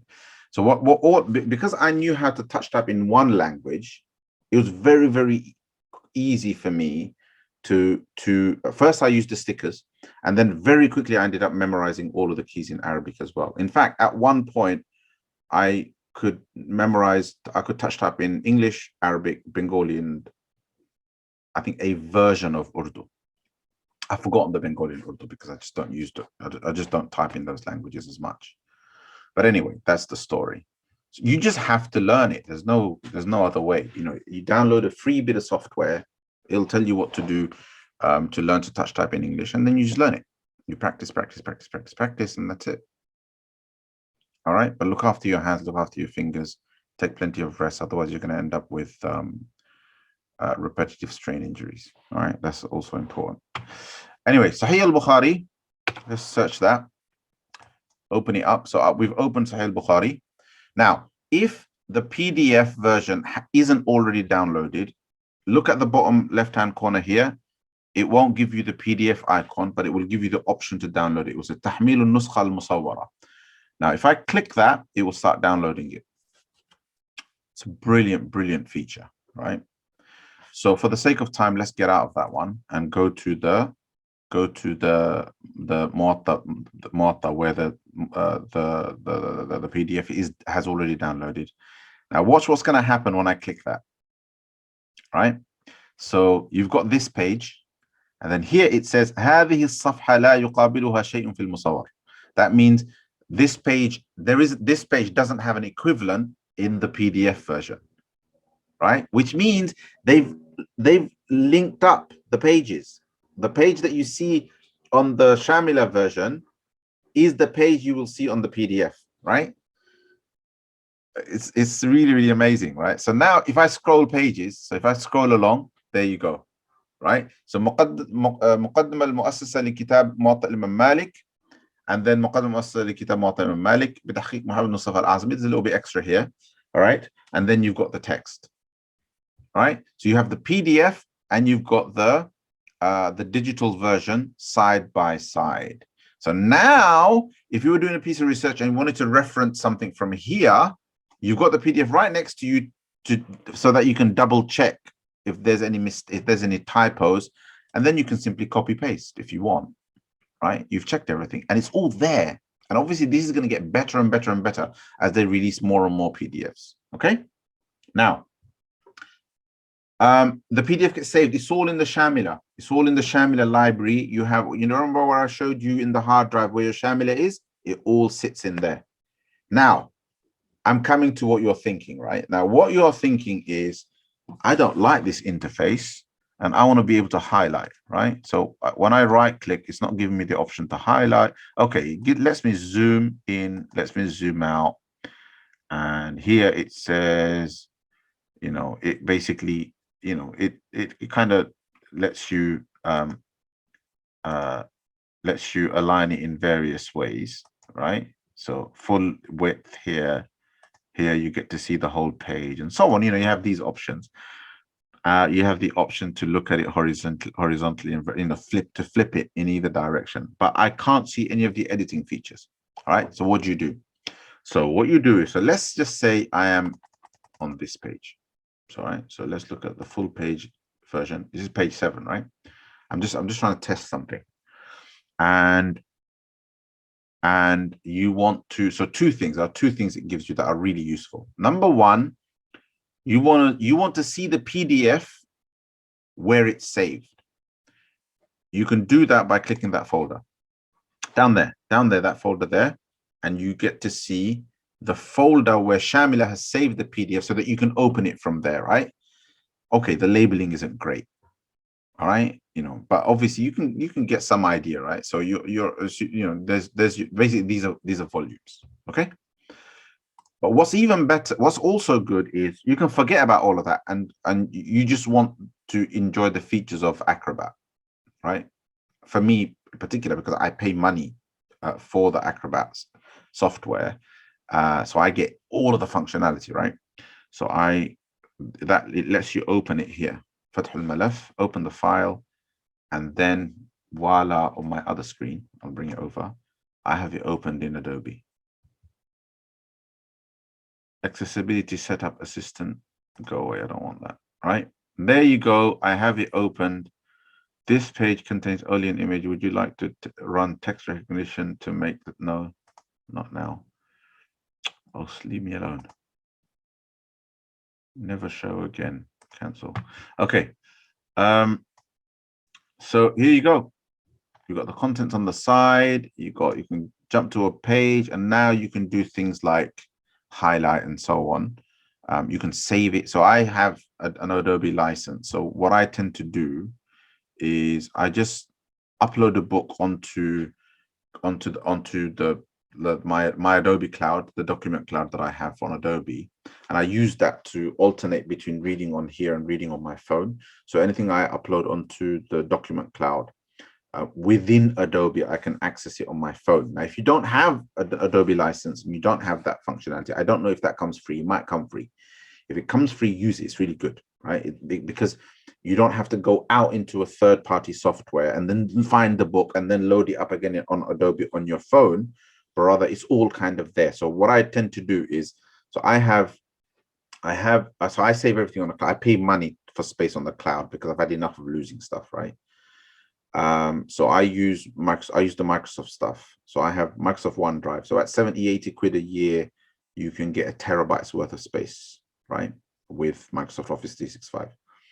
So I save my main repository is on OneDrive, and then from OneDrive I'll open it in Adobe, and then if it's a book that I want to read cover to cover, I save that book on the Adobe document cloud so that I easily switch between devices, and all of my highlights are saved. And the phone interface is very highlight friendly. So usually your free phone version of Adobe is more advanced than the free PC version of Adobe. And you're able to make highlights, even if it's an image, you can highlight. You can use the commenting feature and make highlights. And then those highlights are searchable. They get categorized, and you can actually browse your highlights as well on Adobe, similar to how it can be done on things like Kindle. Okay, and I haven't even, like, I never put Kindle on the menu, but maybe I should have. But anyway, you got that, yeah? So I think that's one of the best new additions to Shamila. So let me get out of that now. You've got that, right? So if you're not used to reading on Adobe, you know, and people will say, I like to just read on a book, etc., but you can't have all of them, right? So I probably now, so I've done a fair share of, I've done a fair amount of collecting books. I have half my books here in the office, and I have half at home, and I've run out of space, basically, right? So for me, digital books has been a godsend. So I basically, okay, maybe I shouldn't show you this, but I'll show you. All right. So basically, so on all of my cloud space that I have various. I have some space from BT. By the way, anybody that has BT, how many of you have BT internet? Hands up, or I don't know, say yes in the chat. So if you have BT internet, I don't know, for some reason I assumed a lot of people would have BT internet. Right? Yeah. So there you go. One person has it. At least one person will benefit from this little. So there you go. Right. So go and check, log into BT internet, or take over the login credentials from whoever pays the bills. Right. Log into BT internet and check what you've got. And there's a chance you've got 200 gigabytes of cloud space on BT internet as part of your broadband subscription. Did you know that?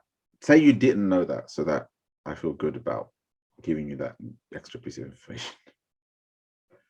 Yeah, so don't go and pay money to Dropbox and, you know, Microsoft and so on if you're unlikely to use more than 200 gigabytes worth of data anytime soon, right? And it's cloud, and it's got a phone app, a desktop app. It allows you to synchronize. It allows you to use the cloud space for backup, everything. All right. So obviously I have that as well.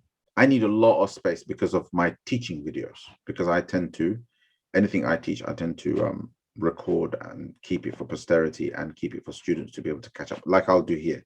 So, I'll hold on to it. So I have quite a lot of cloud space for that. Anyway, so if you go to one of my, I've lost all sense of time now, guys. I'm sorry, but anyway, so if you go to my books and papers folder, this is my digital library.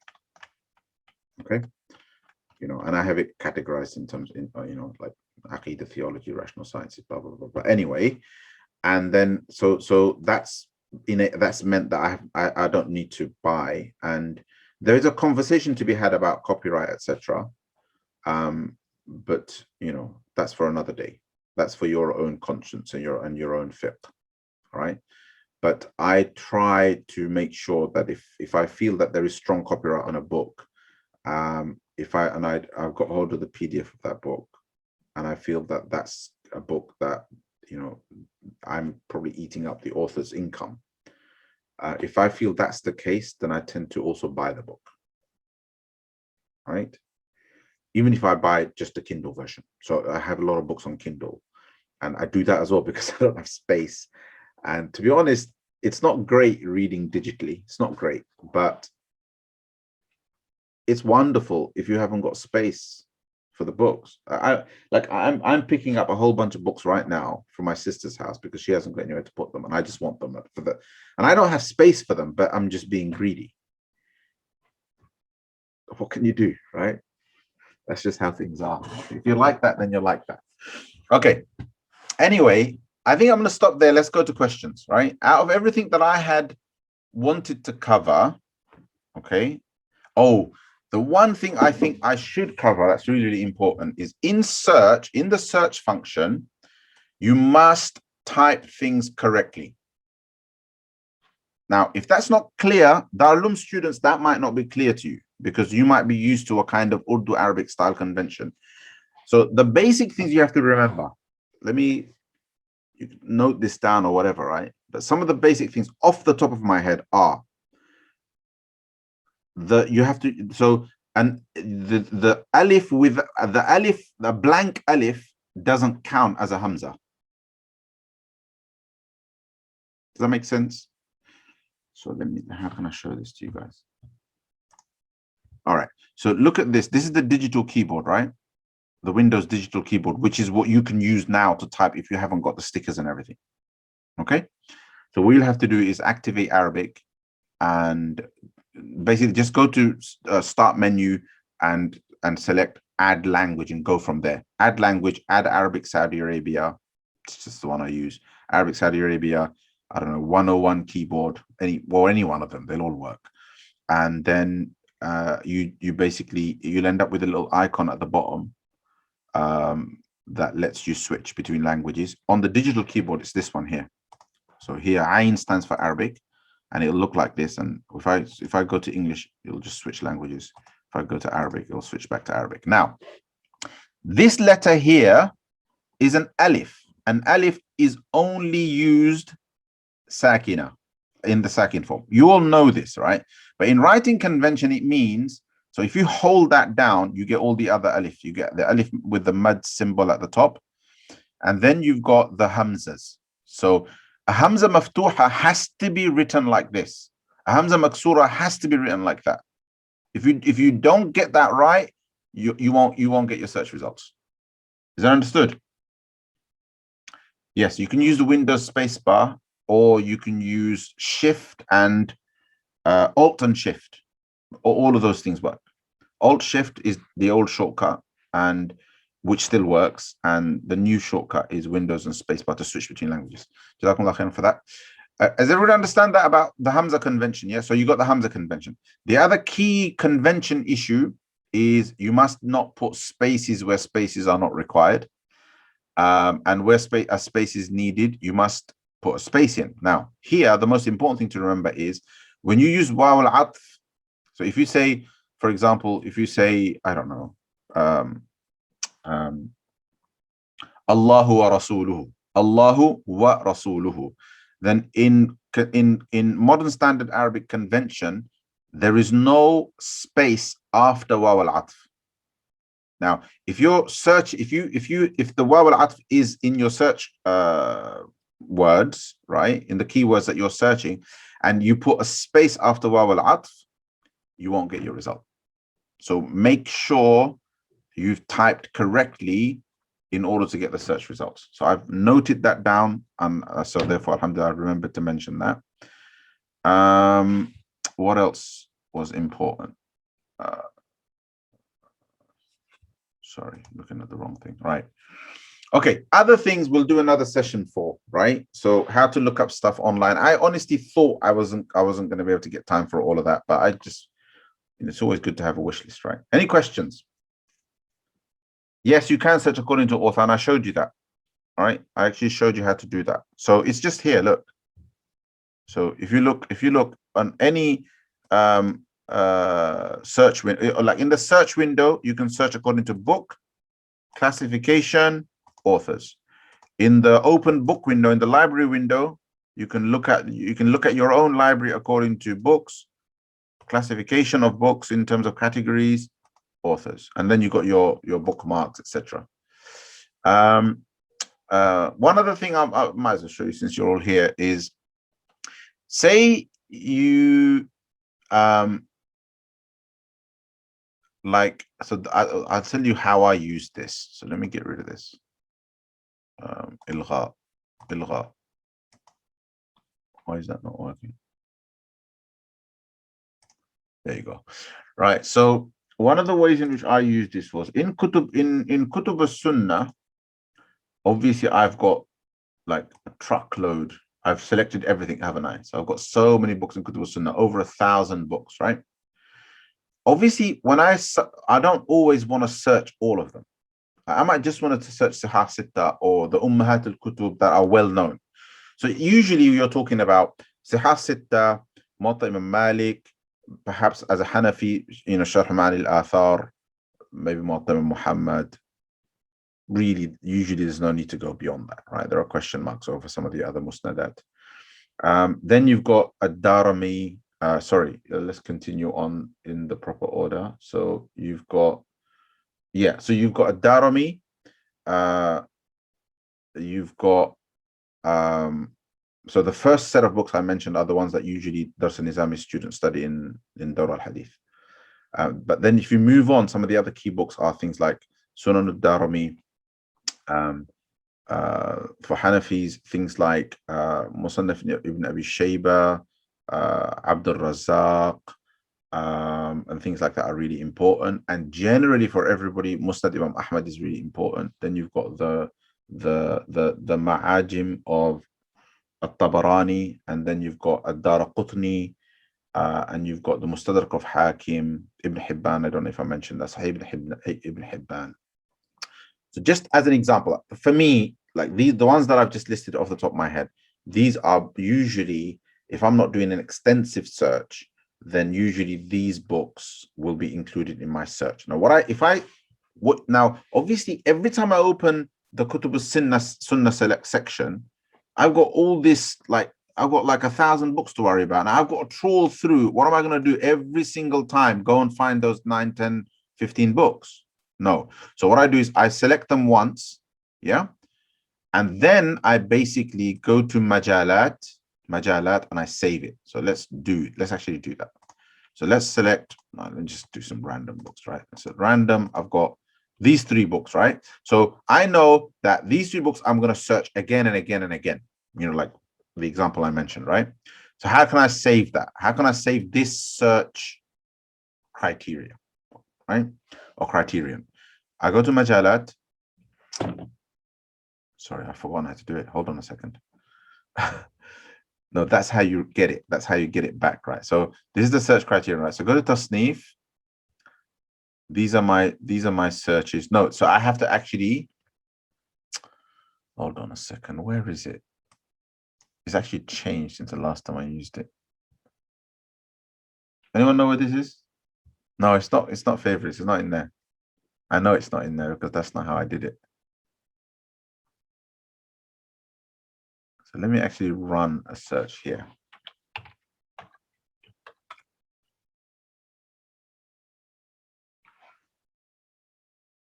Okay, how has that not worked?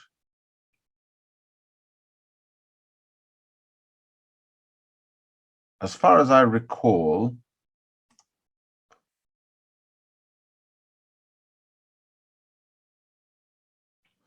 all right, you guys are going to have to find that because I can't seem to be able to find this. Oh, here we go. Sorry, this is it. Yes, it is the way I remember. So you go to Al-Majalat, and the reason why the save icon hadn't been highlighted is because I hadn't given it a name. So let's call this Kutub Sunnah. Apologies, right? It's come back to me.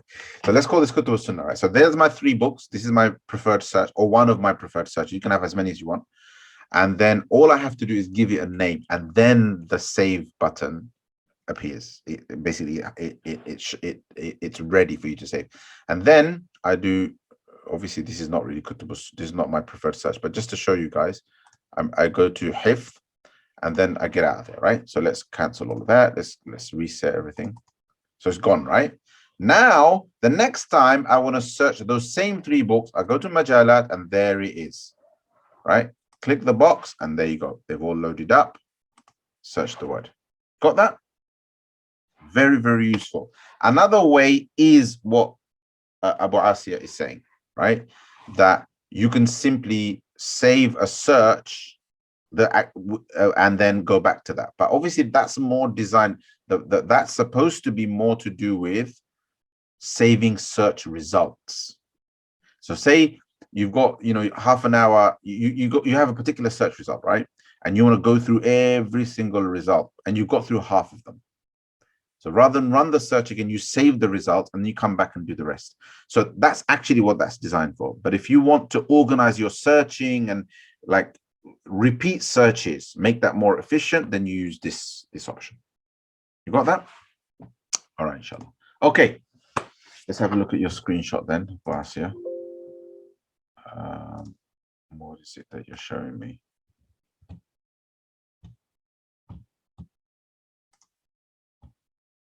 Oh.